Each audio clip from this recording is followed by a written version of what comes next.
The Israelites were having a difficult time, struggling under the harsh conditions imposed upon them.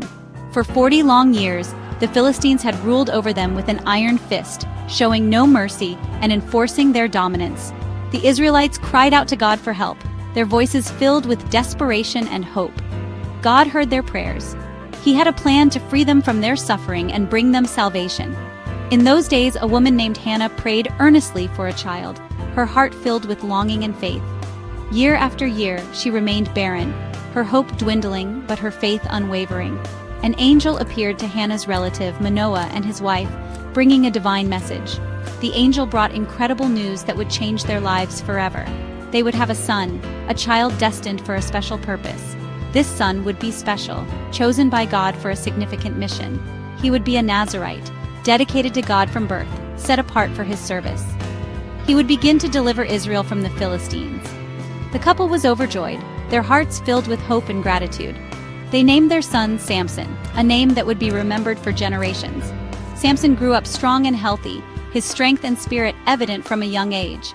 The Spirit of the Lord was upon him, guiding and empowering him. He was destined for greatness, chosen to lead his people to freedom and fulfill God's promise. One day, Samson was walking to the land of the Philistines, a place known for its challenges and adversaries.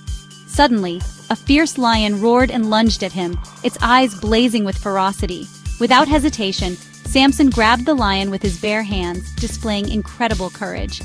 He tore it apart with superhuman strength, a testament to his divine power. God had given Samson incredible power, making him a force to be reckoned with. Later, as he passed by the carcass of the lion, Samson found honey inside it. A surprising discovery. It was a sweet reward for his bravery, a gift from nature itself. During his journey, Samson met a Philistine woman and decided to marry her, captivated by her beauty. At the wedding feast, he told a riddle to 30 Philistine men, challenging their wit and intelligence. If they could solve it, Samson would give them fine linen and clothes, valuable gifts of great worth. But if they couldn't, they would have to give gifts to him. The riddle was tricky and perplexing. It was about the honey he found in the lion, a secret known only to him.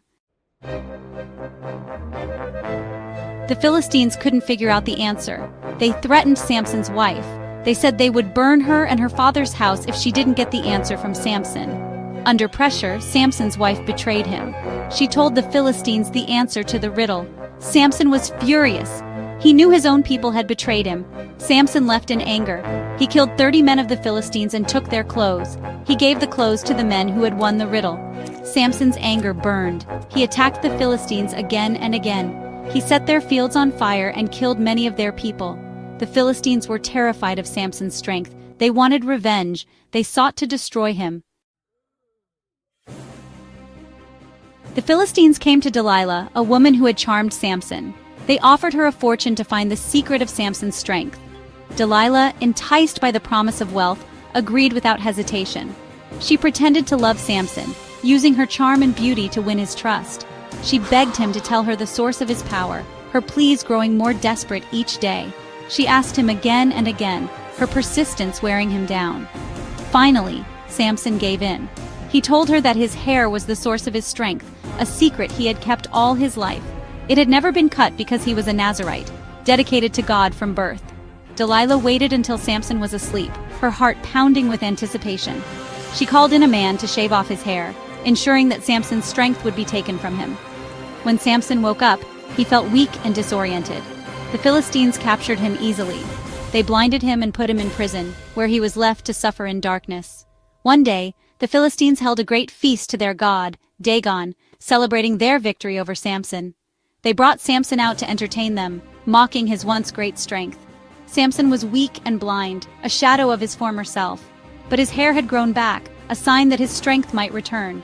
He asked God for strength one last time, his heart filled with a desperate hope. Samson pushed with all his might against the pillars of the temple. The temple collapsed, bringing down the roof on everyone inside. Samson died with his enemies, his final act one of sacrifice. He had delivered his people, ensuring their freedom with his last breath.